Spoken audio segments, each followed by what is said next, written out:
સ્થાનિક સ્વરાજની ચૂંટણી પર રોક લગાવવાની માંગ સાથે કોંગ્રેસના મહામંત્રી નરેન્દ્ર જયસ્વાલે નવો વિવાદ છેડ્યો છે। નરેન્દ્ર જયસ્વાલે કોંગ્રેસના રાષ્ટ્રીય અધ્યક્ષ સોનિયા ગાંધીને પત્ર લખ્યો છે, જેમાં ભ્રષ્ટાચારને અંકુશમાં લાવવા માટે સ્થાનિક સ્વરાજની ચૂંટણીઓ પર પૂર્ણવિરામ મૂકવાની માંગ કરી છે। નરેન્દ્ર જયસ્વાલે પોતાના અંગત મંતવ્યથી સોનિયા ગાંધીને પત્ર લખ્યો છે અને કોંગ્રેસ લોકસભામાં આ મુદ્દાને ચૂંટણી ઢંઢેરો બનાવે તેવી પણ માંગ મૂકી છે। जो स्वप्न હતું કે 1 રૂપિયો આપીએ અને છેક નીચે સુધી પહોંચવું જોઈએ। અમે એમના પોતાનું સ્ટેટમેન્ટ હતું કે 15 પૈસા સુધી જે માણસને લાભ મળવો જોઈએ મળે છે, એટલે 85% સુધી ભ્રષ્ટાચાર થઈ જાય। આ મારું માનવું સચોટ છે, કારણ કે સ્થાનિક સ્વરાજ્ય સંસ્થાઓની જે ચૂંટણીઓ છે એના પર ખરેખર બેન્ડ લાવી દેવો છે, કાં તો 10-15 વર્ષ સુધી એને સ્થગિત કરી દેવું જોઈએ। કારણ કે સ્થાનિક સ્વરાજ્ય સંસ્થાની ચૂંટણીની અંદર ચૂંટાયેલા પ્રતિનિધિઓ, સરકારી અધિકારીઓ અને કોન્ટ્રાક્ટરો આ બધા ભેગા મળીને ભ્રષ્ટાચાર ચાલતો હોય છે। અને આ ભ્રષ્ટાચાર માત્ર વડોદરા શહેર મહાનગર સેવા સદન નહીં, ગામડે ગામડે આખા દેશના ગામડાઓની અંદર આ પરિસ્થિતિ છે કે ત્યાંના સ્થાનિક સ્વરાજ્ય સંસ્થાની ચૂંટણીમાં ચૂંટાઈને આવેલા પ્રતિનિધિઓ એમનું રાજકીય પીઠબળ વાપરી અને આ ભ્રષ્ટાચારમાં સંડોવાયેલા હોય છે, જેના તમે ઉદાહરણ જો હમણાં 15 દિવસ પહેલાં વડોદરા મહાનગર સેવા સદનમાં વૈભવી ગાડીઓનો ઓર્ડર એક આપી દેવામાં કરોડો રૂપિયાનો।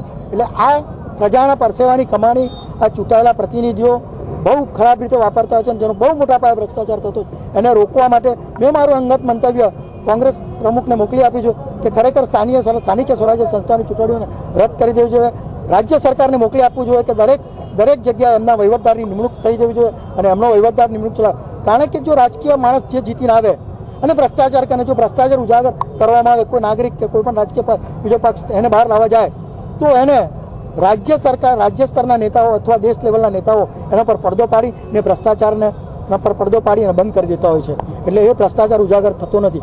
ખરેખર આ ભ્રષ્ટાચાર નીચલા સ્તરથી જ છે, એનું મારું માનવું છે। કારણ કે કેન્દ્રમાંથી મોકલેલા 200 કરોડની જો ગ્રાન્ટ વડોદરા મહાનગર સેવા સદનમાં મોકલી તો વચ્ચેથી ચેકમાંથી કે 200 કરોડમાં રૂપિયા ન ઓછા થઈ જાય। એ 200 કરોડ રૂપિયા મહાનગર સેવા સદનને જ મળે, પણ એ 200 કરોડનો જે વહીવટ કરવાનો હોય, જે ચૂંટાયેલા પ્રતિનિધિઓ, સરકારી એટલે કોર્પોરેશનના કર્મચારીઓ, અધિકારીઓ અને કોન્ટ્રાક્ટરો ભેગા મળી અને 1 કરોડનું કોઈ કામ મંજૂર થાય, 1 કરોડના કામમાં માત્ર 50 થી 60 લાખનું કામ થાય, 40% પૈસા ભ્રષ્ટાચારમાં જતા રહેતા હોય છે।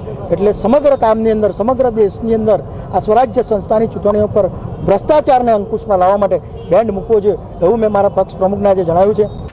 ઉલ્લેખનીય છે કે નરેન્દ્ર જયસ્વાલના નિવેદનથી નવા વિવાદો જન્મ લઈ શકે છે।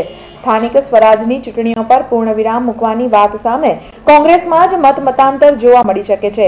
ખેર, નરેન્દ્ર જયસ્વાલે સોનિયા ગાંધીને પત્ર લખી વિવાદનો મધપૂડો જરૂર છંછેડી દીધો છે।